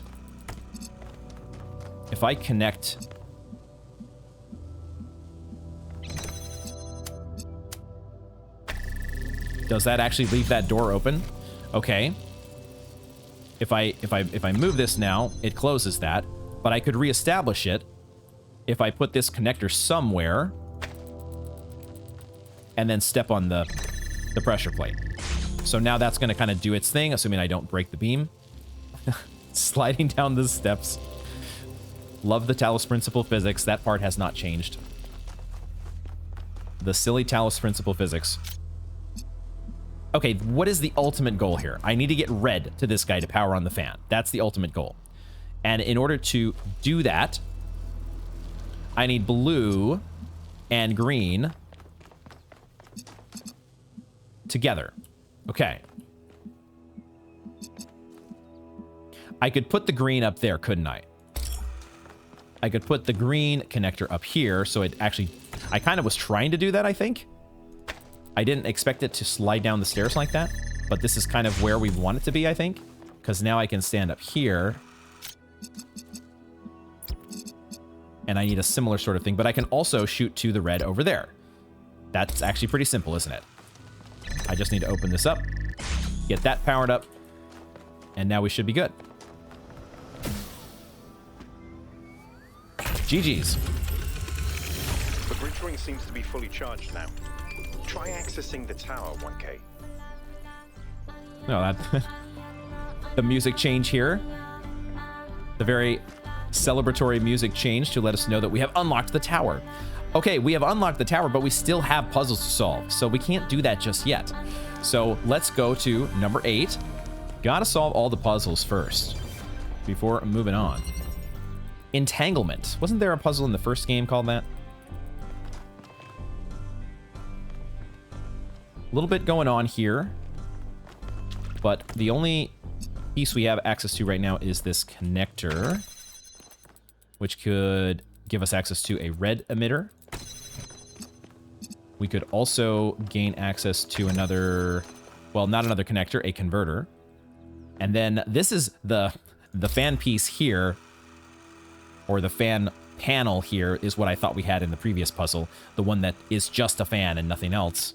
There's no detachable fan panel. So I can get on top. Oh, turn switch off. Oh, so this is already powered. We need a second power cable to turn this on. So we need to send green to you. And there is... I don't think we've seen a green source yet, right? The green source can only be created by the RGB converters, at least from what we've seen so far. So we need to be able to get access to both blue and red. This is not a ladder, is it? It's not a ladder. It's just some cool wall decorations. There's our red emitter. Where's the blue? Here's blue. Okay. So what we want then is, I think, we actually need a box first. How am I getting access to this box? I think the way I'm getting access to this box is by doing that.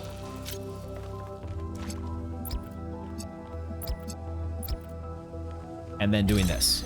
There are lots of puzzles so far. It feels like almost every puzzle has involved some sort of...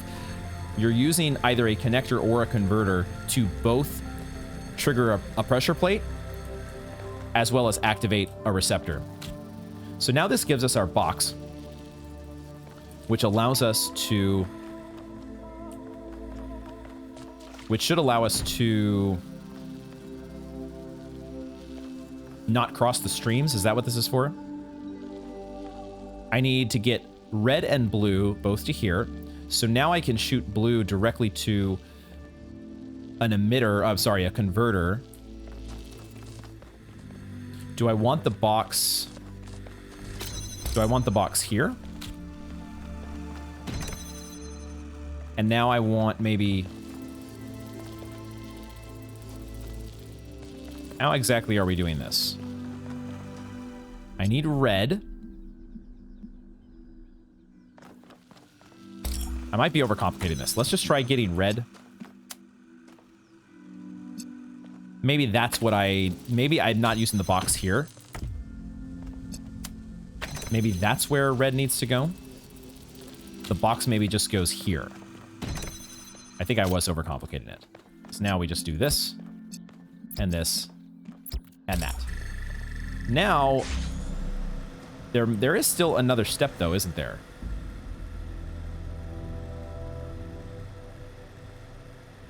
I'm also noticing our green receptor over here. Maybe this is where we shoot green. This is not the end goal, though. We need to get there.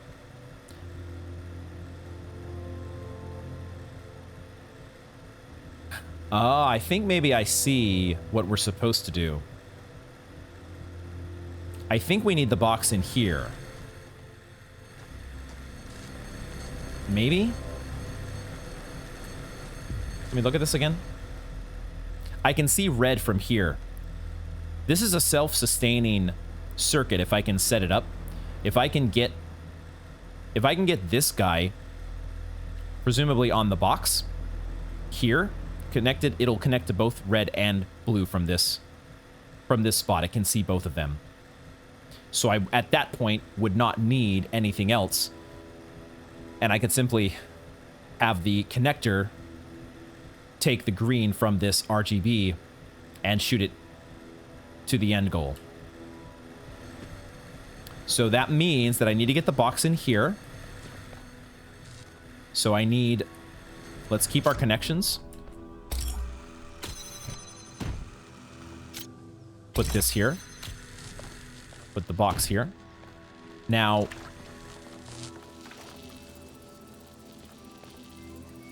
Right, I actually don't need this connector yet. Because what I can do here instead of... I can keep all these connections and I can add in the red like that. And then we can actually put this down. And we can bring this guy. We don't need to have this act as a connector now. We can just... But we do, don't we? Because we do need the initial red to power this up. But I think I need to do this first because I need to bring this in here. So let's keep the connections and let's put this on top. Now I take this and I go back over here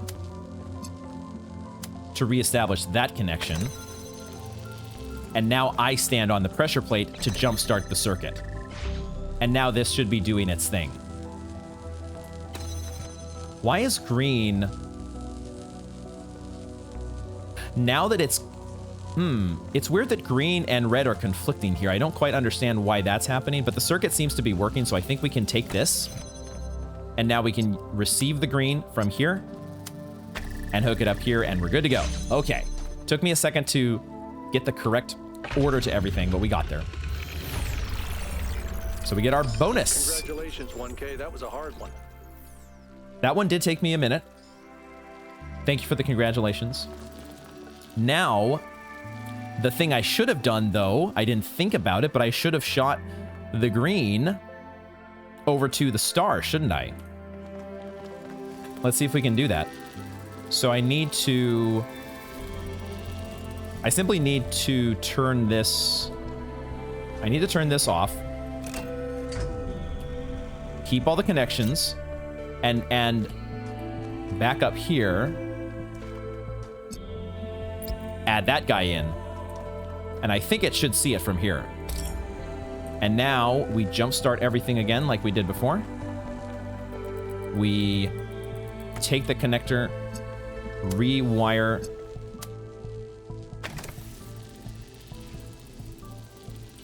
We have to turn the switch back on. I forgot. Now that's up there, and now we'll go check out the star because I think we have got it. There you go. First star achieved. First star attained. Oh, it is so cool looking. That is such a step up from the previous stars. Look at that. It's hard to even call it a star. The all-gifted solve one Pandora monument. He did not do so to forge a tool. He did so to smite his brother. Cain and Abel. Let me check that one more time here, but we have Pandora. When the first man picked up the first stone. Pandora. Okay. I think that was more like a recording. The entity didn't appear, and the system didn't react either. So a recording this time. Another reflection of the simulation. Very cool. We have a star, and we also have one of the, what did they call it? A spark? Whatever the hint system is. So there are still a couple things to explore. There are a couple points of interest to check out. Let's keep looking around for that stuff before we go to the tower. I think there was another terminal over here.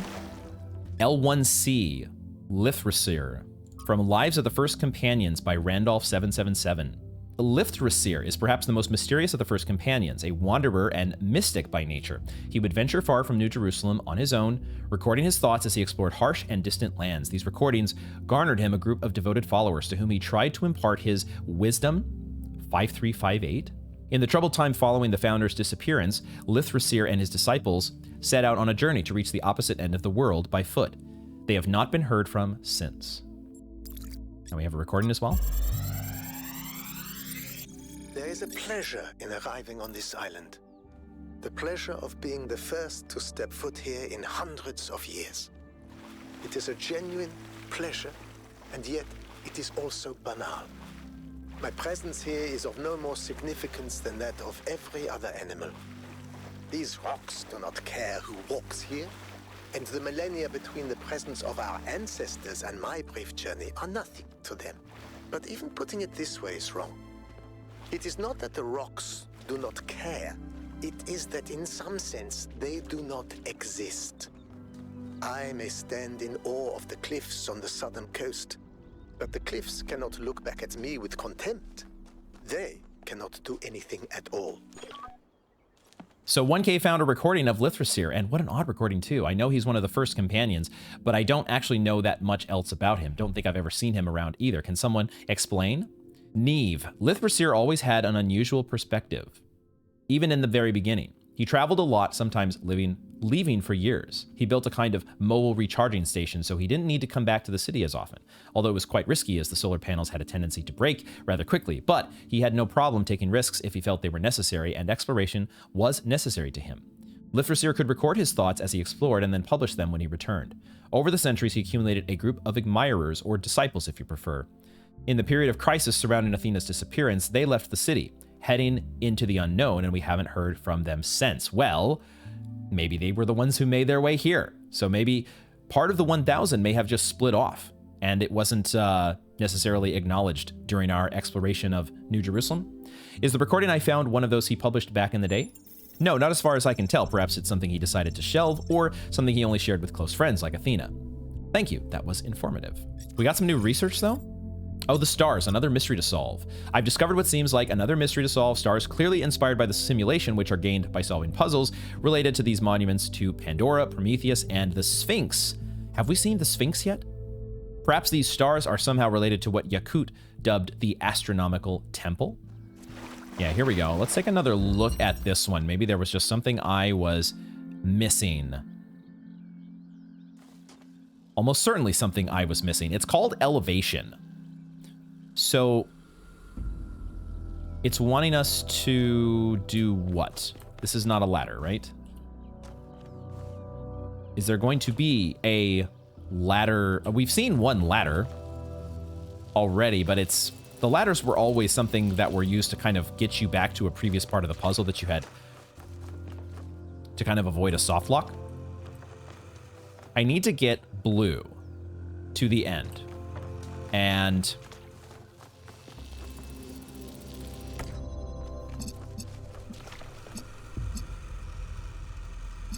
there is a blue source over here,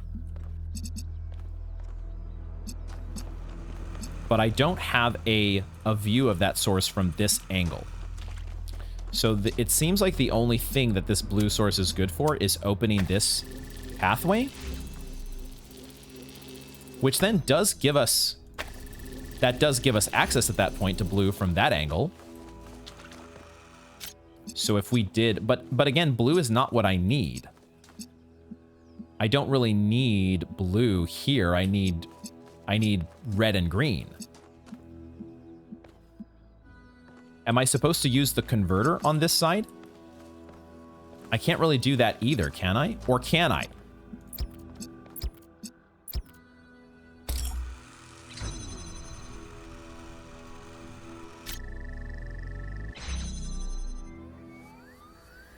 Okay, I think maybe I understand. Hold on. So let's go ahead and take this. Let's put this guy on a box. Let's put this guy up here. And now let's reroute this like so.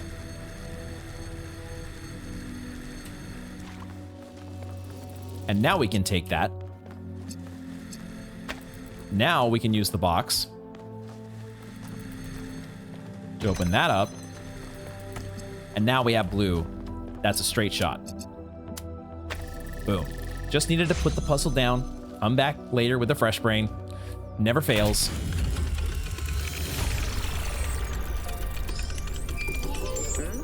Odd. 1K solved all the puzzles in this area, but nothing happened. There was a brief blip in the system, though. Maybe it'll do something later. There has to be some sort of point. The point is, we solved the puzzles. That's the point. What more reward do you need? Okay, so that is the... Those are all the puzzles here in this first world. Although we still have this star out here to solve, but maybe we can do that now that we can maybe do the bridge. We can take a moment here though and talk to the last member of our crew, Alcatraz. Although Byron should be around somewhere. Everything okay? I do kind of want to talk to Byron at some point. But tell us about yourself, Alcatraz. Me? Well, I was born when New Jerusalem was a lot smaller than it is now. And there was a lot of work to do. I wasn't really interested in technical stuff, engineering and so on, but I was good at keeping things organized. So I got involved with the administration side of things. Making sure the scavenging teams focused on the right materials, keeping track of our energy usage, that sort of thing. I think we've accomplished what the founder wanted us to, and I'm proud that I helped make that happen. Byron doesn't see it that way, obviously, but I think sometimes he gets so lost in his dreams that he forgets to look at the real world. Do you consider Byron a friend? Of course. My best friend, in fact. And someone I've worked with hundreds of times over the centuries. A good person who cares about the world and the people in it. I just also think he's wrong about everything and extremely annoying. Good to know. I like that you can disagree and still be friends. The founder taught us that we must never lose track of other people's humanity, even if they disagree with us. We're all in this together, even if we can't always see eye to eye. I do like that so far about the diversity of opinions or the varying viewpoints, the dissenting worldviews, but they also ultimately they still seem to kind of come to some agreement and unity under the I guess the agreed upon way to go. What do you think about the megastructure? I don't know. It's obviously impressive, but I think we should be very careful. We're dealing with powers we don't really understand. What do you think about that lab I found? I think the only reason to build a lab in so remote a location is because you're trying to hide what you're doing. Or because what you're doing is dangerous. Could be. There could be other reasons than that, though. What does the goal mean to you? To me, it means accepting a certain amount of humility. Our ancestors thought they could master the world with no regard for any other organisms. They failed to see themselves as part of a greater whole. I think the founder realized where they went wrong and tried to offer us a different path. A path where we have a place in this world, but the world is not ours. What could these puzzles mean? Well, puzzles, or trials, as Elohim calls them, were used as part of the process that created the founder, and they're still part of how we're born. They symbolize the human ability to understand the world and solve problems. But nowadays, they don't have a practical application. They are a common motif in the arts, though. The only physically existing puzzles I can think of are in the Museum of the Simulation. So, to answer your question, no idea. I tried looking around for Byron a little bit here, but I did not see him. So I'm not sure if he's actually in this area. I know there's other sections that people are exploring, so maybe he headed to one of those already. Let's check out the bridge, though. Let's see if we can actually... Can we do this now? So, place. Okay. All right. Do we have to be too finicky about this?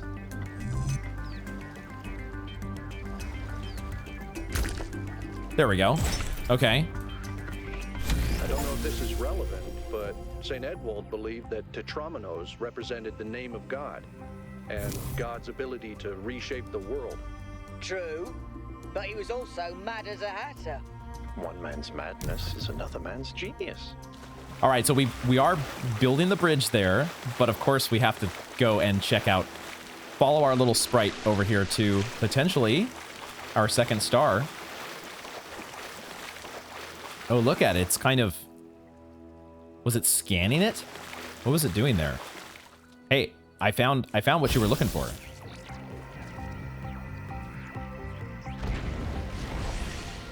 Oh, that's cool. And Presto, star number 2. All right. Cool, cool, cool. The Thief of Fire solved one Prometheus monument. When good is weighed against evil, tip the scale.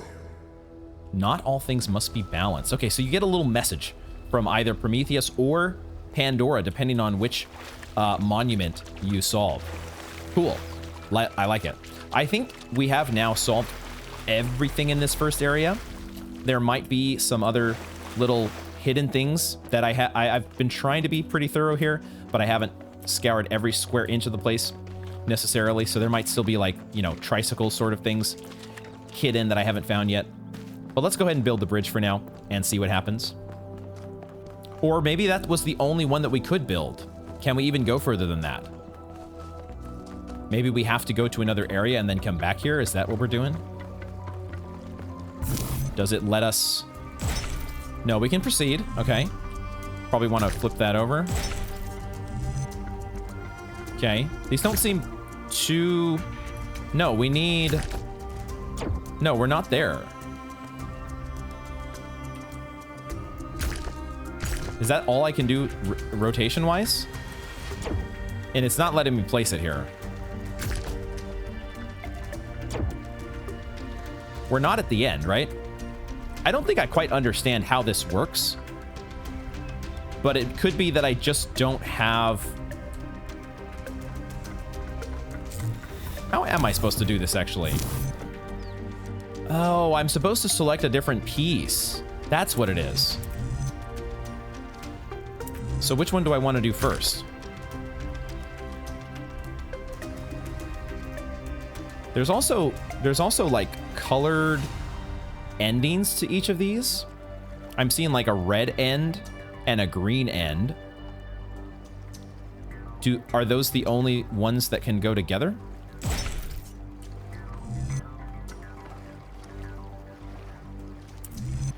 So what if we switch over to this piece? No, I'm still running into the same problem. Okay, let's start over again. Wait, I can take. But not from this side. So that starts us over. So what if we start with this one?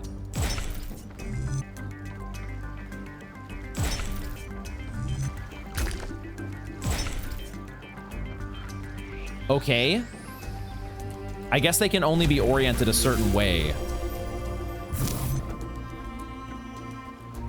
There's only 2 pieces this time.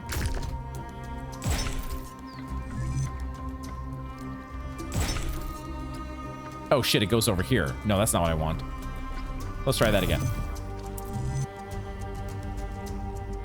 They're both L shapes, but because the green... I think I understand now. Okay, so it's showing us where the green edge or the green side is on each of them, and that's what's going to connect to here. The first stage, the first step of the process is connecting a green side. And so I think we want to do this one.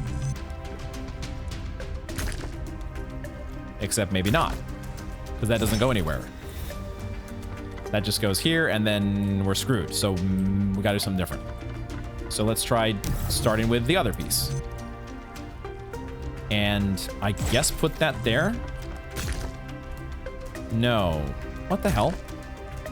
What the hell? Do we have enough pieces? We have enough pieces, right? Maybe it's like this. You got to set it like this. Ah, okay. I just didn't try the last combination there that needed to be tried. I was terrible at the Tetromino arrangers. Those are Same. actually the only ones I was good at. What? I'm just saying. I hate you, Yaqut.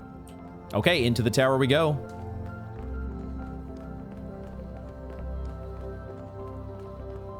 That looks cool. And maybe a bit ominous. A beam of Prometheus projection? Is that some kind of anti-gravity? I'm not sure. Could be, I guess. I would not have guessed that, but I guess that is what it is, huh? Oh, use elevator. Let's go up the elevator. Oh, that is trippy. Whoa. That's a sweet ride. That's a sweet elevator. In the beginning, oh, hello there. God shaped humankind out of the clay of the earth and gave them life with their own breath. But who is closer to perfection, the creator or the created? Oh, you're asking me. All these choices, these dialogue choices, how many of them actually matter or are just merely interesting to ponder? The Sphinx. Whoa. You look very cool. I love the cosmos that we're almost seeing in your wings. What the hell are you talking about, lady?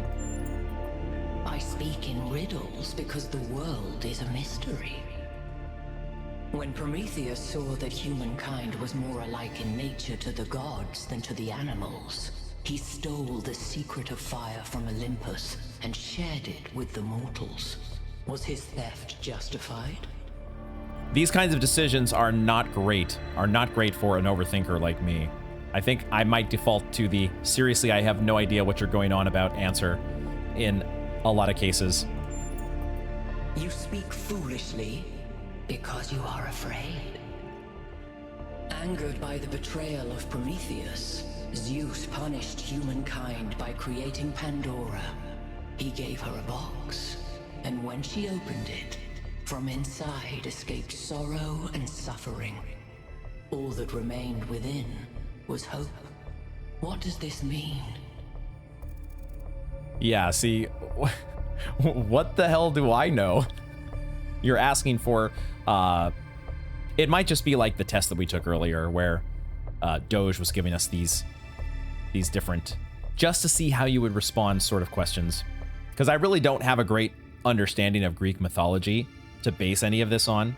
Hope is itself an evil, like sorrow and suffering. We are lucky it did not escape. Maybe let's see what she says to that one. Those without hope say so to comfort themselves.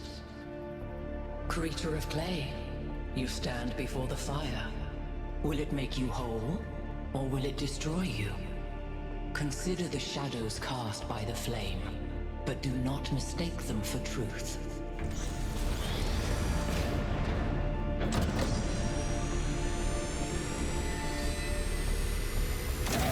Is that a big laser? We've activated the big laser. Guys, look at my stream.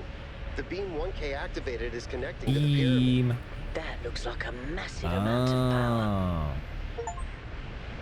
Activate the tower at the Grasslands ring. We need to talk about what just happened. Thoughts? I'd say there are two distinct issues here. What is the being 1K spoke to, and what is the function of the beam?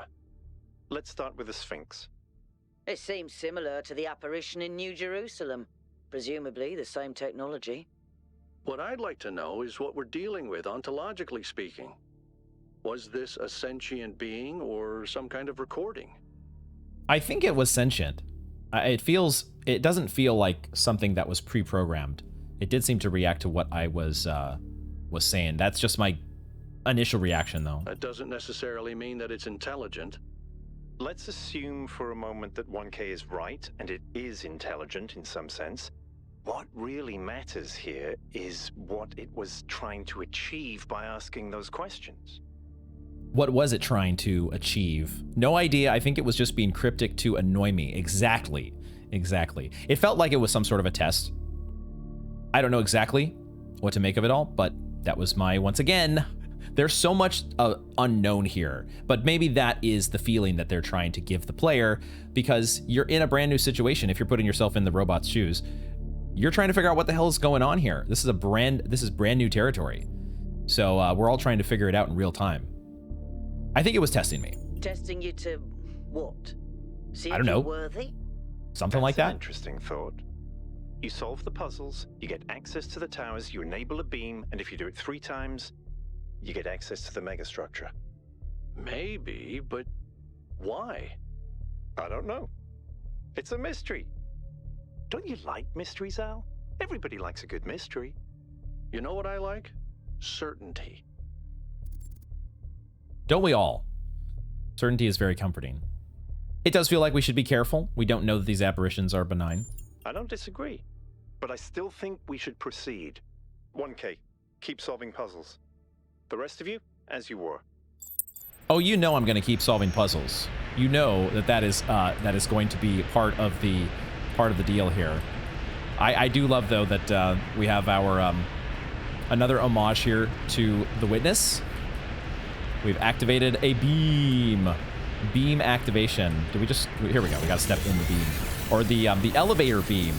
We got all kinds of beams going on here, but I think this is where we are going to wrap up this installment of Talos Principle 2. We have made it through this Grasslands ring area, and it's been so much fun. We're doing new puzzles, and we have seen that there is a foundation that they are building on from the first game, but they're bringing in some new mechanics. We've got the RGB converter that we've been introduced to, and they've kind of foreshadowed another one in the lab, I think, that a tunneler or some sort of a drill mechanic to get through walls, potentially. But I'll be excited to head back to the, we're going to head back to the minecart. I'll be excited to get back to the shuttle and see what the next area is going to have in store. Look at this beam that we've activated. Very exciting. So cool. I'm having so much fun, and I can't wait to see what is going to be next. Thank you all very much for joining me, and I hope to see you in the next one.